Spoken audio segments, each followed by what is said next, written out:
Hi வணக்கம். முருகன். மெயினாக இன்னைக்கு நம்ம பேச போகிறது வந்து பார்த்தீங்கன்னா ஜிஎஸ்டி.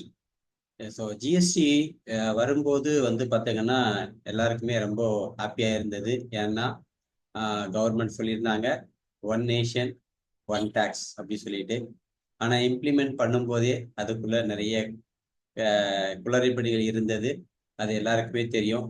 கிட்டத்தட்ட இப்போ நம்ம கிட்டத்தட்ட ஒரு 10 இயர்ஸ் கிட்ட ரீச் பண்ணிட்டு இருக்கோம். ஜிஎஸ்டி வந்து 2016-17 வந்திருந்தது. ஸோ கிட்டத்தட்ட ஒரு 8 வருஷம் முடிச்சுட்டு என்ன ஒரு 9th இயர்ல நம்மகிட்ட இருப்போம். ஸோ அதில் நிறைய எல்லாருக்குமே தெரியும் ஜிஎஸ்டி என்னென்ன இருக்கு அப்படின்ட்டு நிறைய பேருக்கு தெரியும்.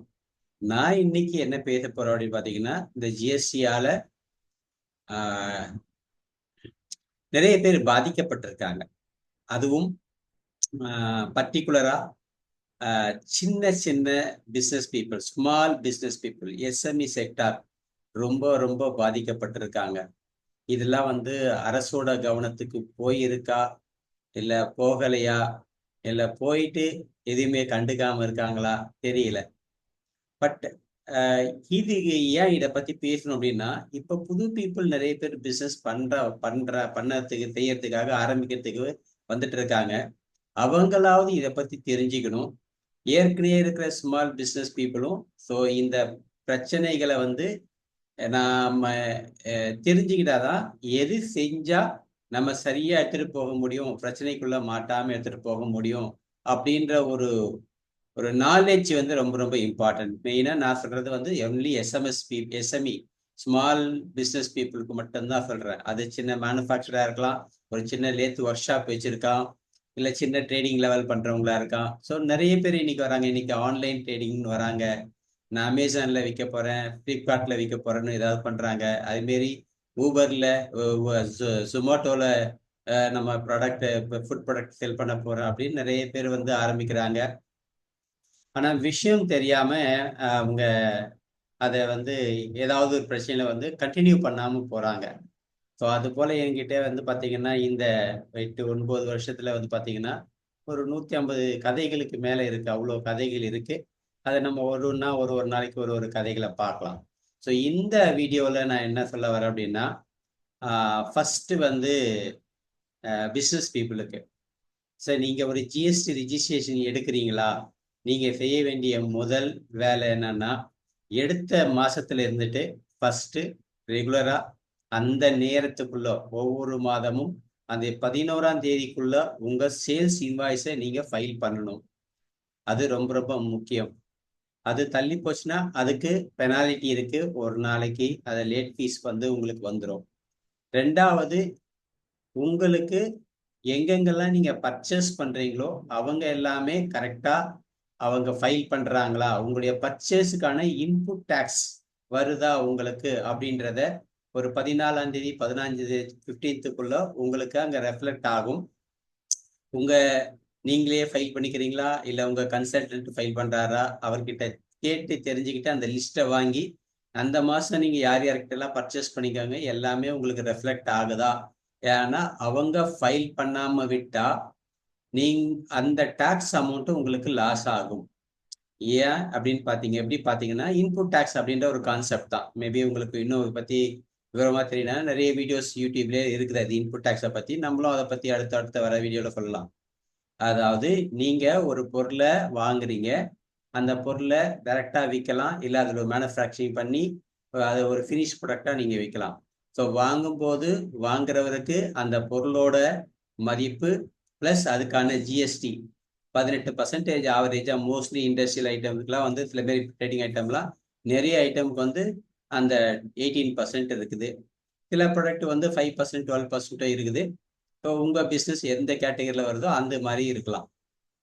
ஒரு 5% இருந்தா கூட நீங்க பிஸ்னஸ்ல ஃபைல் பண்ணாம விட்டா கூட உங்களுக்கு ஒரு லாபமும் இல்லை நஷ்டமும் இல்லை அப்படின்ற ஒரு சுச்சுவேஷன்ல தான் போயிட்டு இருக்கும். ஏன்னா இன்னைக்கு எண்ட் ஆஃப் தி பிஸ்னஸ் முடிச்சுட்டு அவனுடைய ப்ராஃபிட் எண்ட் ஆஃப் தி இயர்ல ப்ராஃபிட் பார்த்தோம் அப்படின்னா ஒரு 5 to 10% கிடைச்சா அது ஒரு பெரிய விஷயமா இருக்கு.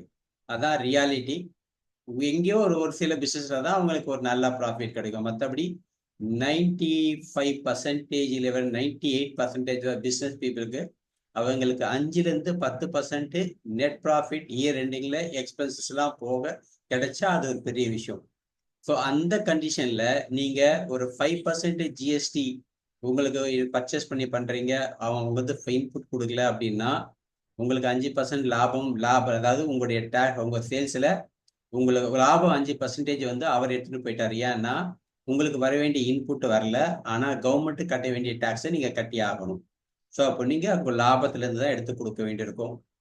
ஸோ அப்போ உங்களுக்கு லாபமும் இல்லை நஷ்டமும் இல்லை அப்படின்ற கண்டிஷனு கிட்ட போயிடுவீங்க. ரெண்டாவது 12%, 12% ஒரு சில ப்ராடக்ட்டுக்கெல்லாம் இருக்கு. ஸோ அதுல நீங்க போச்சு நீங்க அதுல டாக்ஸ் போகலைன்னா அந்த பிசினஸ்ல நீங்க பண்ண ப்ராஃபிட் மொத்தமா போச்சு, அவ்வளவுதான் சொல்ல முடியும். இதே பெரிய வால்யூமா போச்சீங்கன்னா அது மற்ற பிசினஸ்ல இருந்து எடுக்கிற அந்த ப்ராஃபிட்டையும் சாப்பிட்டு போய் சேர்ந்துடும். இன்ஃபேக்ட் நீங்களே ஒரு 2% 3% கையில இருந்து கட்ட வேண்டிய சுச்சுவேஷன் வந்துடும். 18% போச்சு உங்க இன்புட், உங்க சப்ளையர் வந்து உங்களுக்கு அதை அவங்க இன்புட் ப்ராப்பரா ஃபைல் பண்ணல, அந்த டாக்ஸ் இன்புட் உங்களுக்கு வரல அப்படின்னா நீங்க கண்டிப்பா அடுத்த ஒரு 2 வருஷத்துக்குள்ள உங்க பிசினஸ க்ளோஸ் பண்ற லெவலுக்கு போய் சேர்ந்துடும், கண்டினியூஸா இது மாதிரி நடந்தது அப்படின்னா. ஏன்னா நீங்க வந்து நிறைய பேர் வந்து ரெகுலர் சப்ளையர்ஸா இருந்தா அவங்க கிட்ட ஏதாவது கேட்கலாம், ஏன் ஃபைல் பண்ணலன்னு சொல்லிட்டு. சம்டைம்ஸ் ஒன் டைம் பர்ச்சேஸ் பண்ணிட்டு வருவீங்க, அதுவும் ஸ்மால் பிசினஸ் பீப்புளுக்கு பணம் கொடுத்தா தான் மெட்டல் தருவேன் அப்படின்ற ஒரு கண்டிஷன்ல. ஸோ அந்த மாதிரி இருக்கும். அப்புறம் நீங்க போயிட்டு அவரை ஃபாலோ பண்ணி எடுக்க முடியாது. இல்லைன்னா நான் உங்களுக்கு அடுத்த முறை உங்களுக்கு அந்த பொருளை சப்ளை பண்ண மாட்டேன் சொல்லுவாங்க, ஃபைல் பண்ணா திருப்பி உங்களுக்கு ரெஸ்பாண்ட் பண்ண மாட்டாங்க. ஸோ அந்த மாதிரி கண்டிஷன்ல 18% போச்சுன்னா 100% உங்களுக்கு அது லாஸ் தான். வருஷத்துல ஒரு 4 டிரான்சாக்ஷன் 5 டிரான்சாக்ஷன் போச்சுன்னாவே நீங்க கம்ப்ளீட்டா லாஸ்ல போயிடுவீங்க. ஸோ அதனால உங்க பர்ச்சேஸ் சார் யார்கிட்ட இருந்து பர்ச்சேஸ் பண்றீங்களோ அவர்கிட்ட ரெக்வஸ்ட் பண்ணி அவங்க எல்லாமே அந்த 11ஆம் தேதிக்குள்ள கொஞ்சம் ஃபைல் பண்றாங்களா அப்படின்றத என்ஷூர் பண்ணிக்கோங்க. 3வது 20ஆம் தேதி நீங்க ஜிஎஸ்டி ஃபைல் பண்ணணும்.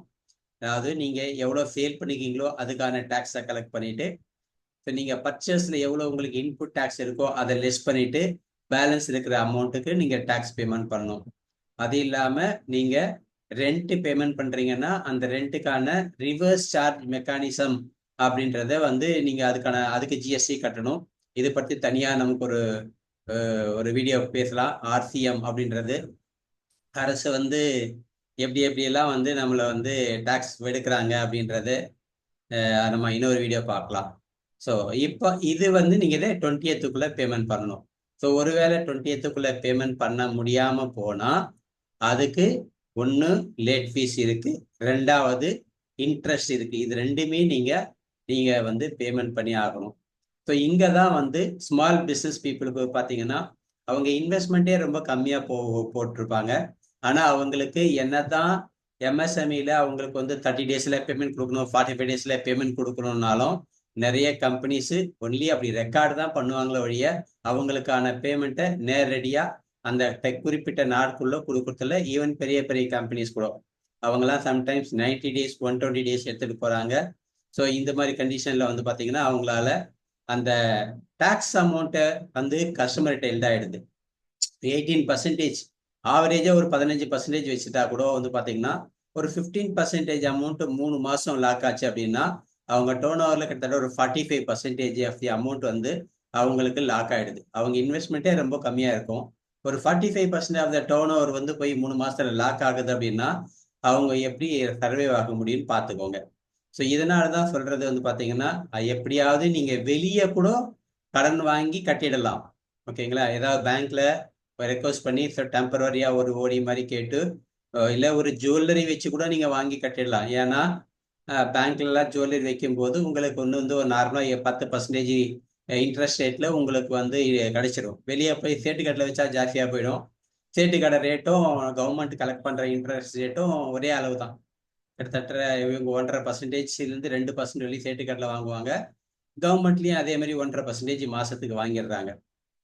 அதுக்கு மேல லேட் ஃபீஸ் போடும்போது அது 2%ல வந்து சேர்ந்துடும். So interest plus late fees வரும்போது எக்ஸாக்டா ஒரு 2% கவர்மெண்ட் வந்து சேட்டுக்கடை வட்டி கட்டிய மாதிரி தான் நம்ம வந்து வட்டி கட்ட வேண்டியிருக்கு. ஸோ அதனால தயவுசெய்து நீங்க அந்த மாதிரி சுச்சுவேஷன்ல அந்த ஒரு மாசத்துக்கு இமீடியட்டா நீங்க வந்து பேங்க்ல வச்சு கூட இமீடியட்டா அந்த டாக்ஸை 20ஆம் தேதிக்குள்ள பேமெண்ட் பண்ணிட்டீங்கன்னா அடுத்த பேமெண்ட் வரும்போது நீங்க அடுத்த ஒரு 10 daysக்குள்ள கூட நீங்க திருப்பி அந்த நகையை மூட்டுக்கலாம். அது உங்களுக்கு ஒரு பெரிய செலவு இல்லை. ஹார்ட்லி வந்து உங்களுக்கு வந்து ஒரு 1% தான் போகும். இன்னும் 1% நிக்கும். நீங்க டிலே ஆக இன்ட்ரெஸ்ட் ஜாஸ்தி ஆயிட்டே தான் போயிட்டு இருக்கும். இந்த 3 விஷயத்த ஸ்மால் பிசினஸ் பீப்புள் என்ஷூர் பண்ணிக்கோங்க. அதுக்கப்புறம் நம்ம அடுத்த வீடியோல இன்னும் சில நீங்க ஃபேஸ் பண்ற பிரச்சனை, உங்கள மாதிரி பிசினஸ் பீப்புள் எது எதெல்லாம் ஃபேஸ் பண்ணியிருக்காங்க, அதனால அவங்க வந்து பிசினஸ கண்டினியூ பண்ண முடியாம போனவங்க நிறைய பேர் இருக்காங்க. பிசினஸை க்ளோஸ் பண்ணிட்டு போனவங்க இருக்காங்க. ஐயோ அந்த பிசினஸ் அந்த ஜிஎஸ்டி நம்பர் லாக் ஆயிடுச்சு, நான் அடுத்து வேற ஏதாவது பேர்ல ஏன்னா பழைக்கணுமே, நான் சாப்பிடணும், நீங்களாம் சாப்பிடணும் இல்லையா? ஸோ அந்த பிசினஸ் பண்ணணுமே, அந்த ஜிஎஸ்டியில் என்னால் அதுக்கு மேலே பேமெண்ட் பண்ண முடியல, இன்ட்ரெஸ்ட் பெனால்ட்டி லேட் ஃபீஸு எனக்கு வந்து எக்கச்சக்கமாக போச்சு, அதை அந்த அளவுக்கு எங்கிட்ட கட்டுறதுக்கு பணம் இல்லை அப்படின்ற ஒரு சுச்சுவேஷன். இது வந்து 2021 அப்புறம் கவர்மெண்ட் வந்து நில் ரிட்டனுக்கான ஃபீஸ் மட்டும்தான் கம்மி பண்ணியிருக்காங்க. ஒரு 500 பேமெண்ட் பண்ணா போதும்.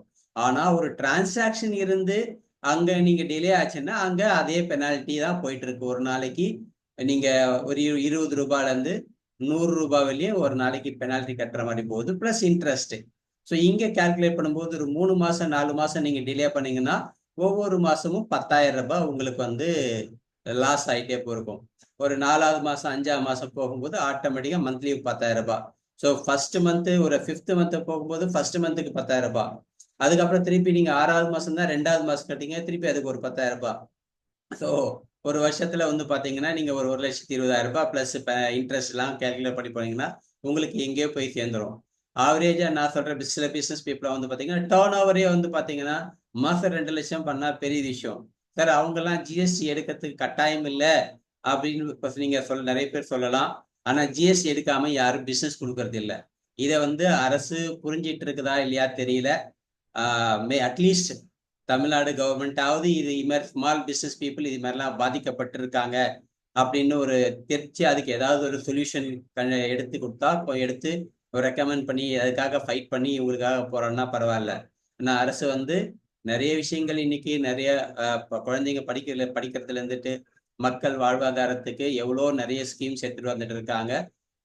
அதெல்லாம் வந்து அதே போல ஒரு செக்டார் பீப்புள் இங்க பாதிக்கப்பட்டு இருக்காங்க, ஸ்மால் பிசினஸ் பீப்புள். ஸோ இவங்களுடைய வாழ்வாதாரத்தையும் சரி வளப்படுத்துறதுக்கு ஏதாவது இந்த கஷ்டங்களை தெரிஞ்சுக்கிட்டு ஏதாவது கொஞ்சம் ரெக்கமெண்ட் பண்ணா ரொம்ப நல்லா இருக்கும் அப்படின்ற ஒரு விஷயத்த ஒரு வேண்டுகோளாக வச்சுட்டு பிசினஸ் பீப்புளுக்கு இதை மட்டும் என்ஷூர் பண்ணிக்கோங்க. மீதி அடுத்த வீடியோல நம்ம வேற என்னென்ன பிரச்சனை வருது அப்படின்றத நான் உங்களுக்கு ஷேர் பண்றேன். கிட்டத்தட்ட என்கிட்ட என்கிட்டயே வந்து ஒரு 150 கதைகள் இருக்கு பிசினஸ் பண்ண முடியாம அவங்க போன கதைகள். அந்த கதைகள் ஏன் அப்படி பண்றாங்க அப்படின்றத நம்ம பேசலாம். இதுல ரெண்டு வகையான ஒரு விஷயம் இருக்கு. ஸோ பிசினஸ் பீப்புள் சிலது வந்து பாத்தீங்கன்னா ப்ராப்பரா இந்த மாதிரி ரூல்ஸ் அண்ட் ரெகுலேஷன்ஸை ஃபாலோ பண்ணாம தெரியாம செஞ்சுட்டு பாதிக்கப்பட்டவங்க இருக்காங்க. தெரியும் ஆனா எந்த பணம் அந்த சர்க்குலேஷன் இல்லை, அந்த சூழ்நிலை மாட்டிக்கிட்டு பாதிக்கப்பட்டவங்க இருக்காங்க. 3வதா ஒரு வகை இருக்காங்க, எல்லாம் தெரிஞ்சுட்டு நான் இங்கேருந்து அடிஷ்னலா ஏதாவது டாக்ஸ்ல ப்ராஃபிட் பார்க்க முடியுமா, நான் ஏதாவது கவர்மெண்ட் ஏமாத்தா பண்ண முடியுமா அப்படின்ற ஒரு இன்டென்ஷனோட பண்ற பீப்புளும் ஒரு சிலர் இருக்காங்க. ஸோ இந்த 3 வகை கேட்டகரி இருக்காங்க. ஒன்று நாலேஜ் இல்லாம தப்பு பண்றவங்க இருக்காங்க, ஒரு சிலர் வந்து சூழ்நிலையால பாதிக்கப்பட்டவங்க இருக்காங்க, 3வதா வந்து ஒரு சிலர் பர்டிகுலரா பர்பஸ்ஃபுல்லாவே ஏதாவது பண்ண முடியுமான்னு போய் மாட்டிக்கிறாங்க. இந்த 3 கேட்டகரியுமே இருக்கு. இதுல ஒரு கேட்டகரியும் ஒரு கதையும் வந்து பாத்தீங்கன்னா ஒருத்தரோட லைஃப், அந்த லைஃப் ஸ்டோரி தான் நம்ம அடுத்தடுத்த வர வீடியோல பார்த்துக்கலாம். So thank you so much. திரும்ப மறந்துடாதீங்க, உங்க ஜிஎஸ்டி நம்பர் எடுத்தீங்கன்னா மாசம் ஒவ்வொரு மாசமும் அந்த குறிப்பிட்ட தேதிக்குள்ள உங்க ரிட்டர்ன் ஃபைல் பண்றது, உங்களுக்கு என்ன இன்புட் எலிஜிபிளோ அந்த இன்புட்டை மட்டும் எடுத்துக்கிறது, எலிஜிபிள் இல்லாத இன்புட்டு அப்படின்றது வந்து நீங்க தெரிஞ்சுக்கிட்டு அதை எடுக்காம விட்டுறது, மூன்றாவதா அந்த டேட்டுக்குள்ள பேமெண்ட் பண்ணி ஃபைல் பண்ணி முடிக்கிறது. இது 3ம் நீங்க பண்ணிருந்தீங்கன்னா உங்களுக்கு தொந்தரவு இல்லாம பிசினஸ் பண்றதுக்கும் ரொம்ப ரொம்ப ஹெல்ப்ஃபுல்லா இருக்கும். இது வந்து பேசிக் அவுட்லைன் தான், இதுக்குள்ள நிறைய இருக்கு. அடுத்தடுத்த வீடியோல பார்க்கலாம். Thank you so much.